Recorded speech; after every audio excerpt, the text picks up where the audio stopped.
በመጀመሪያ በነገር ሁሉ የረዳንን ያገዘንን ላለፉት ዓመታት ከኛ ያልተለየውን እግዚአብሔርን ማመስገን እፈልጋለሁ። ሁላችሁም እንኳን ለ10ኛ ዓመት ክብረ በዓል አደረሳችሁ አደረሰን ለማለት እወዳለሁ። አዲስ ኪዳን ካህናት ቤተክርስቲያን እንደ ኢትዮጵያ አቆጣጠር መስከረም 2008 ዓመተ ምህረት ተመሰረተች። አዲስ ኪዳን ካህናት ቤተክርስቲያን በመንፈስ ቅዱስ የተሞላች ቃሉን የምታምንና የጌታችን ኢየሱስ ክርስቶስን ወንጌል በታማኝነት የምትሰብክና የምታስተምር ቤተክርስቲያን ናት። በቤተክርስቲያኒቱ ሰዎችን ወደ እግዚአብሔር መንግስት በማምጣትና ለክርስቶስ መንግስትም ሆነ ለማህበረሰቡ ጠቃሚ ለአገልግሎት የተዘጋጀ ትውልድ ማድረግ በዚህ ጉዳይ ላይ ትሰራለች። እንደ ቤተክርስቲያን ተልዕኮዋ የጌታችን ኢየሱስ ክርስቶስ ወንጌልን በመስበክና በማስተማር ነፍሳትን ለእግዚአብሔር መንግስት በማሸነፍ እንዲሁም ምዕመናንን በመንፈሳዊና በማህበራዊ ህይወታቸው የተሻለ እንዲሆኑ ማብቃት ነው።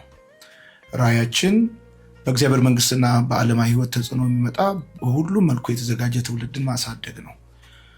መሰረታዊ እሴቶቻችን ወንጌልን በታማኝነት መስበክ፣ በጸሎትና በደቀ መዝሙርነት መጽናት፣ ነፍሳትን ማሸነፍና መንፈሳዊ እድገት ላይ መስራት፣ ወጣቶችን ማብቃትና ማበረታታት፣ እንደዚሁም በማህበራዊ ኃላፊነት መወጣትና ማህበረሰብን ማገልገል ነው።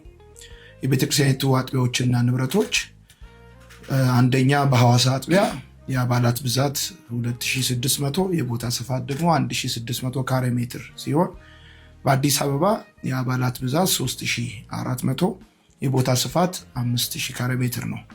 ጠቅላላ የተመዘገቡ አዋቂ አባላት ከ6000 በላይ ሲሆኑ ባለፉት 10 ዓመታት የጥምቀት ምዕራፎቻችንን ብንመለከት በሐዋሳ አጥቢያ ከ37 ዙር በላይ የውሃ ጥምቀት ተካሂዷል። በአዲስ አበባ አጥቢያ 23 ዙር የውሃ ጥምቀት ተካሂዷል። የአገልግሎት ዘርፎቻችንን በተመለከተ ደግሞ በአሁኑ ጊዜ ከ2300 በላይ የወንጌል አገልጋዮች በሁለቱም አጥቢያዎች በተለያዩ የአገልግሎት ዘርፎች እያገለገሉ ይገኛሉ። እነዚህም የአምልኮ አገልግሎት፣ ትምህርት፣ ዲያቆናት፣ የህፃናት አገልግሎት፣ ወንጌል ስርጭት፣ ቴክኒካል ድጋፍን ያካተቱ ናቸው።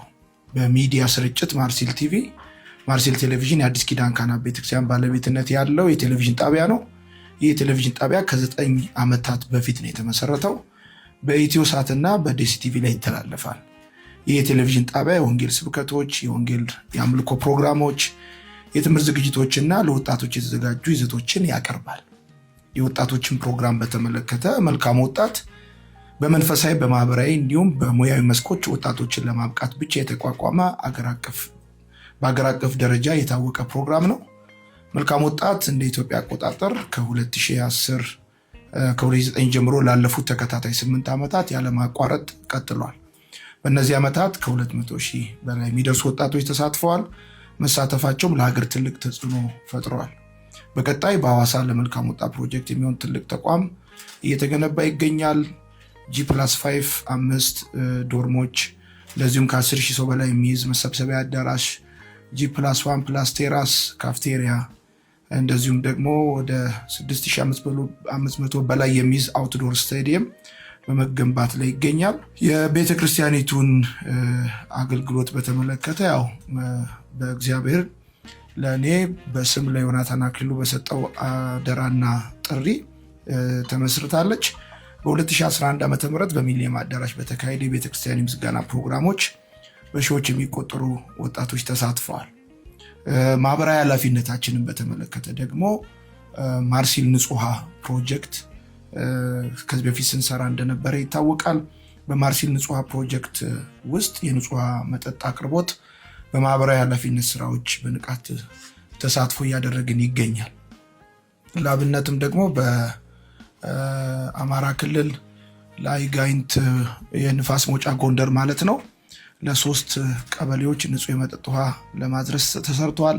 በትግራይ እንድርታ ወረዳ እንደዚሁ ተሰርቷል። በኦሮሚያ ደግሞ ሰሜን ሸዋ ላይ የንጹህ መጠጥ ውሃ አቅርቦት ተሰርተዋል።